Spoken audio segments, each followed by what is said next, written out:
All right, so here we go on page 3 of our review packets. And they don't ask us to do a formal proof here, but we sure can think along those lines.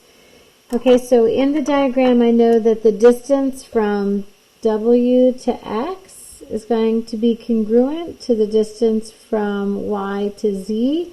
So because those distances are congruent, or those segments are congruent, I can say the distances are equal. Use the substitution property of equality to substitute in and solve for X. So why don't I go ahead and add a little subpo here also. Once I know my value for X, I'm going to say that the distance from X to Z is equal to XY plus YZ. Again, with my substitution property equality, I'll put my value for my variable in, and I'm going to go ahead and solve.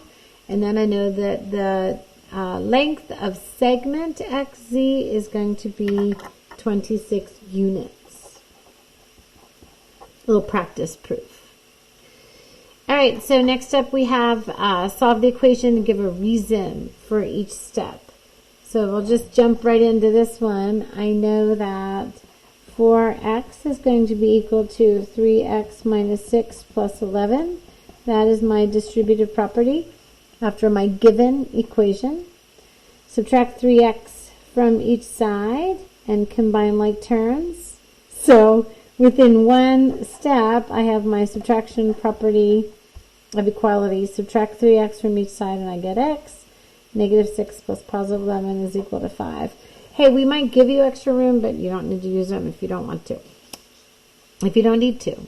All right, let's talk about this proof.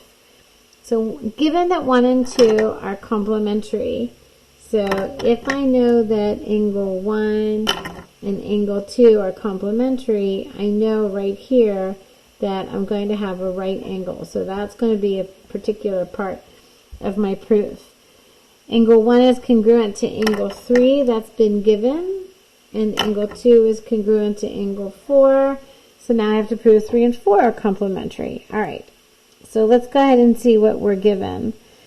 We're given this whole statement. So I don't want to be lazy because I don't want you to be lazy, so I don't have a lot of room. I'll write it out. Angle 1 and angle 2 are complementary.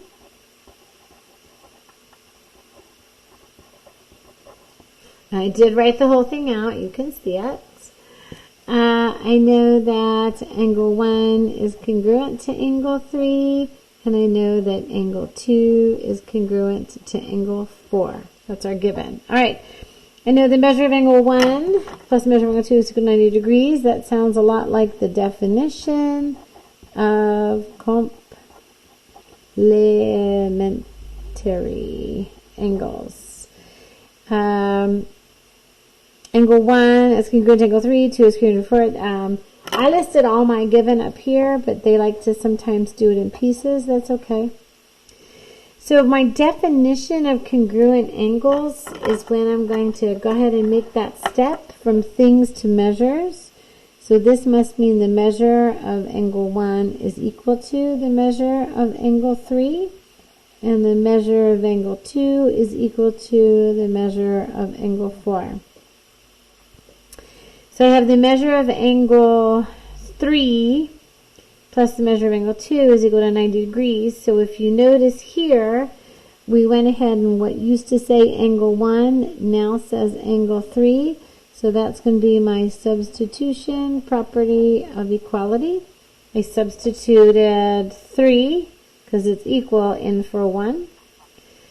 All right, so now I have the measure of angle 3 plus the measure of angle 4, and if you'll notice here, I'm going to go ahead and substitute the measure of angle 4 is going to go in here for 2, and then of course that's going to be the substitution property of equality. And now check it out, I've got 3 and 4. I can say are complementary angles. So then I can say angle 3 and angle 4 are complementary complementary angles. And if you'll notice, whatever I'm asked to prove is always going to be my last statement, and of course that's my definition of complementary angles. Whoops, there you go. Now you can see.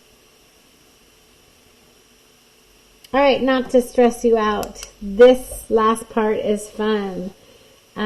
Kids that usually like these enjoy reading all of these and using deductive reasoning to cross it off. See if you can figure out which witch has which broomstick color and which cat. And substitute them in. We'll talk about them in class. And this is also an interesting thing. Use your deductive reasoning to figure out which way to go.